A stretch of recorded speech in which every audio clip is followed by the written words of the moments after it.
Hey guys, welcome back to Cooking with Chef Sarah Kim. If you're joining us for this session, I am doing a Byte Boosting Steak and Veggies dish. This is packed with nutrients. You can also pair this with a carb if that's what you want. But today we're just going to keep it really simple with just steak and veggies. So I have my induction burner. This travels really well. It's one of my favorite kitchen tools. It's special for those who travel or are in RVs or who like camping. This gets really hot really quick, so make sure you monitor it so that you don't burn your pan. So I'm going to start off with the dry pan, and since we're doing a steak, this one is going to be a little bit different because we want to make sure that we have a really good sear on the steak. With the steak, one of my favorite things to do is to make sure that my meat is brought up to room temperature.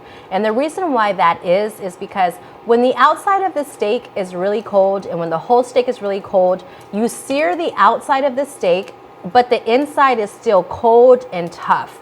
And when that happens, you'll have a really good outside, but the inside will not be the temperature that you want it to be. And it's going to be really tough. And nobody likes a tough piece of meat. I know I don't. So the most important thing is to let your steak sit on the counter and come to room temp. It's usually like about an hour or two. It's still going to be safe to eat because you can leave it out on the counter up to 3 hours as long as it doesn't reach the temperature of above between 40 and 140 degrees. You're still in the 40 to 140 degrees is the danger zone where a lot of bacteria can form, and that's going to get you really, really sick. But if you bring your temperature of the steak up within the right amount of time frame of 2 hours, you're going to be good to go. So as my pan is heating up, I want to put my hand over it, and as I can tell, it's already starting to feel really warm. So to get a good sear on a steak, the key is to get the pan to the smoke point. And you can tell when the smoke point is because if you look at it, it'll start to have a little bit of smoke to it. So I'm going to turn it up a little bit, and I'm going to add a little bit of oil to my pan. And as you can see how hot the pan is because the oil will start to disperse throughout the pan. And that's exactly what you're looking for. Now, I'll tell you a little trick about this induction burner right here. The induction burner works when it's contact with metal because it has a magnet that's going to attract with the pan. So when you take the pan off or lift it up, it'll say pot, which means that you need to put it back on. Otherwise, the induction burner will turn itself off, which is really good, especially if you're not paying attention or if you're really busy like me and you get distracted because you have like ADD and you're just not focusing on what you're doing. So to my steak, you see what I'm talking about with the smoke? You see that right there? All right, so I'm going to drop it down because I don't want it to burn while I'm seasoning my steak. In my seasoning, I have some garlic powder, some onion powder, some salt, pepper, some red chili powder, and a little bit of Italian seasoning. This is one of my favorite seasoning mixes that I do for my house, and I have it ready to go on hand at all times. And it really works with a lot of dishes. This is a really lean flank steak that I am using. It's one of my favorite cuts, and it's usually the cheapest. So I'm going to, oh, you hear that sizzle? That's my favorite sound in the world.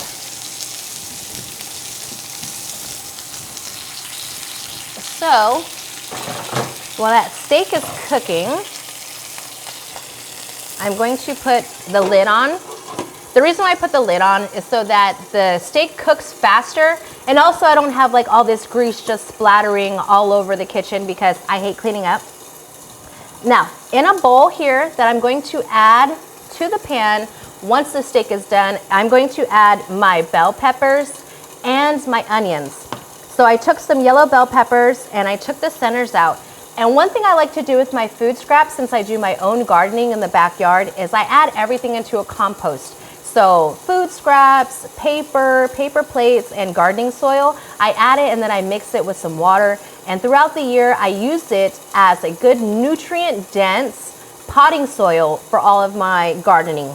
So that's just another way how we can reuse and recycle so that we're not contributing so much waste into the environment. So I'm going to check on my steak here. And like I said, these induction pans, they get really, really hot. So it doesn't really take long. It doesn't take long at all. I want to get a nice sear. If you can see that, oh, that is gorgeous. That is a gorgeous sear, and that is what you want every single time. And what I like about these induction stoves too is that you can control the temperature a lot easier than you do with a traditional stove. I grew up using a gas stove, and that was kind of fickle until you get used to the height of the flame, which is going to determine the heat temperature. But I have a glass top stove, which works kind of like an induction stove, although it just doesn't really regulate the temperature. So this is my favorite tool, and I recommend everybody to get one of these.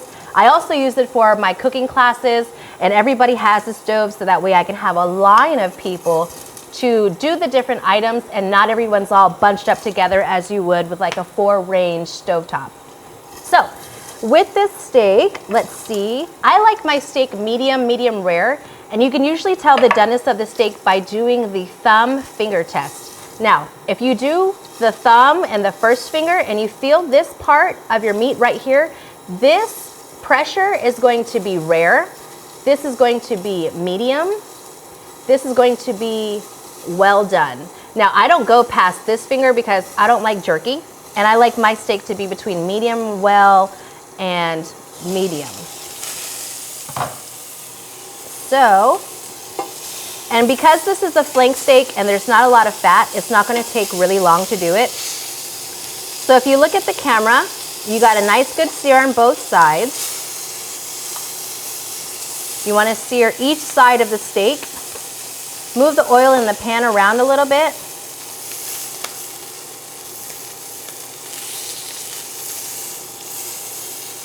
And make sure you have a really good pan.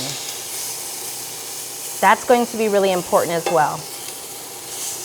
I have had this pot and pan set for 15 years, like no lie, 15 years. And this is the only pot and pan set that I will use. It is one of my favorites. And then I'm going to take this to the side to rest.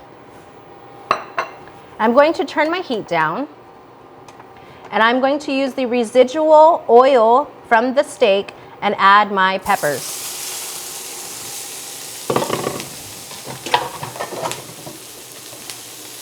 I'm going to get my tongs. I'm going to add a little bit more seasoning and some fresh minced garlic. Now you can add whatever vegetables you want. I like peppers because it really adds some flavor and some color to the dish, and they don't really have a lot of carbs. Bell peppers are really low in carbs, and if you want to use like broccoli, you can. If you're pressed for time and you don't have time to sit here and prep the vegetables, you can buy the store-bought stir-fry vegetables already made. There's no shame. Whatever you want, this is your meal, so you do it how you want to do it. Bell peppers also don't take a long time. I'm going to turn this heat up a little bit because I want to get a really nice char on my peppers as well.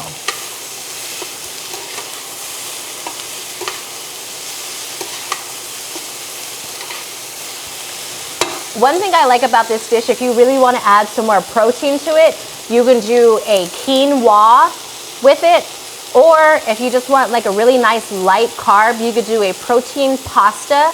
That goes really well with this too. And you, like right now, it's at the stage, if you wanted to make a cream sauce, you could add like a half a cup of heavy cream to this and let it simmer, so that way you have a really nice dipping sauce for your steak as well. This dish is a really good base for whatever kind of dinner, lunch, quick meal prep that you want.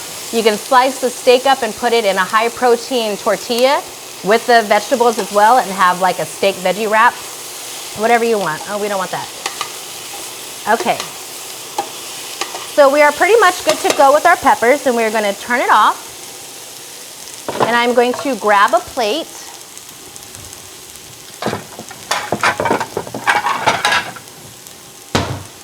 And we're going to plate up. Like I said, this is really colorful, really pretty. And you see how quick that was? Super quick. this over here. And this is my veggies. And now that my steak had rested, I am going to cut into it. So you want to cut against the grain because that's going to give you the best mouthfeel and bite texturally for your dish. Really nice. Now this is going to be a medium well doneness because the crew, they like theirs medium well.